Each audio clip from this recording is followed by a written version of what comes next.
పశ్చిమ మధ్య బంగాళాఖాతంలో ఏర్పడిన తీవ్ర అల్పపీడనం కారణంగా ఉత్తరాంధ్ర వ్యాప్తంగా పలు జిల్లాల్లో భారీ వర్షాలు కురుస్తున్నాయి.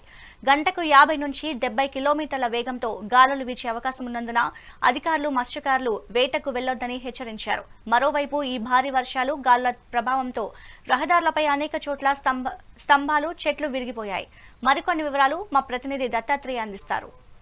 బంగాళాఖాతంలో ఏర్పడిన అల్పపీడనం వల్ల ఇప్పటికే ఉత్తరాంధ్రలో భారీ నుంచి అతి భారీ వర్షాలు కురుస్తున్నాయి. తెల్లవారుజాము నుంచి కూడా భారీ వర్షం తలెత్తడంతో ఇప్పటికే దసరా నవరాత్రులు కావడంతో ఎవరైతే ప్రజలు పెద్ద ఎత్తున పండుగ చేసుకునే టైంలో ఈ వర్షం ఒక మాటకు ప్రజలకు ఇబ్బందికరంగా మారిందని చెప్పుకోవచ్చు. ఉత్తరాంధ్ర వ్యాప్తంగా కూడా తెల్లవారుజాము నుంచి పడుతున్న భారీ వర్షాలకి ప్రజలు తీవ్ర ఇబ్బంది పడుతున్నారు. మరోపక్క ఇప్పటికే రోడ్లపైన పూర్తిగా నీళ్లతో నిండిపోయిన పరిస్థితి కనబడుతుంది. అలాగే కరెంటు స్తంభాలు చెట్లు కూడా వాళ్ళు చోట్ల ఇరిగిపడి ప్రజలు తీవ్ర ఇబ్బందులకు గురవుతున్నారు. ఇప్పటికే అధికారులు కూడా ఎప్పటికప్పుడు అవన్నీ కూడా తొలగిస్తున్న పరిస్థితులు కనబడుతున్నాయి. కానీ పెద్ద ఎత్తున వర్షం తెల్లవారుజాము నుంచి పడటంతో విశాఖ వాసులు కూడా ఒక పక్క ఊపిరి పీల్చుకోలేని పరిస్థితి కనబడుతుంది. మరో పక్క చూసుకుంటే మన్యం జిల్లాల్లో కూడా భారీ వర్షాలు కొనసాగుతున్నాయని చెప్పుకోవచ్చు. ఇప్పటికే తెల్లవారుజాము నుంచి పడుతున్న వర్షానికి అక్కడ గ్రామస్తులు కొండపైన ఉన్న వాళ్ళందరూ కూడా తీవ్ర ఇబ్బందులు పడుతున్నారు.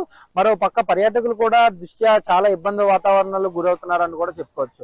ఇంకో పక్క చూసుకుంటే విజయనగరం అలాగే విశాఖ ఈ ప్రాంతాల్లో కూడా భారీ వర్షాలు నమోదవుతున్న పరిస్థితి కనబడుతుంది. ఏదైతే ఈ బంగాళాఖాతంలో ఏర్పడిన అల్పపీడనం ఇటు వాయు దిశగా కదులుతూ ఒడిశా ఆంధ్రప్రదేశ్ తీరం మధ్య ఈ రెండింటికి మధ్యన తీరం దాటే అవకాశం ఉంది కాబట్టి దీంతో ఆంధ్రాలో ఉత్తరాంధ్రలో ముఖ్యంగా చూసుకుంటే భారీ వర్షాలు నమోదవుతాయంటూ కూడా వాతావరణ శాఖ స్పష్టం చేసింది.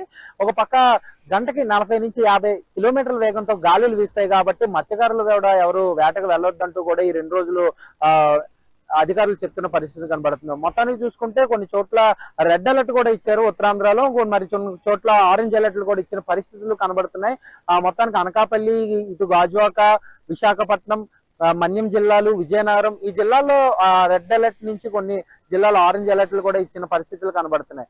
ఈ వర్షానికి కారణంగా ప్రజలు కూడా తీవ్ర ఇబ్బందులు పడుతున్నారు. ఇటు విశాఖ వాసులు కూడా ఇటు ఉత్తరాంధ్రలో విశాఖ తీసుకుంటే విశాఖలో కూడా భారీ వర్షాలు ముంచెత్తుతున్నాయి. మొత్తం ఈ కంచరపాలెం లేకపోతే గాజువాక ఈ జిల్లాల్లో కూడా భారీ వర్షాలు నమోదవడంతో చెట్లు అలాగే ఇటు రోడ్డు ఆ మార్గాలు కూడా ఆగిపోయి తీవ్ర ఇబ్బంది పడుతున్నారు ప్రజలందరూ కూడా. అధికారులు కూడా స్పందిస్తూ ఎప్పటికప్పుడు చర్యలు తీసుకున్నప్పటికీ కూడా పూర్తి స్థాయిలో ఇది ఇంకా సహాయక చర్యల కోసం ఇప్పటికే అధికారులు పూర్తిగా సన్నద్ధమయ్యారని కూడా చెప్పుకోవచ్చు.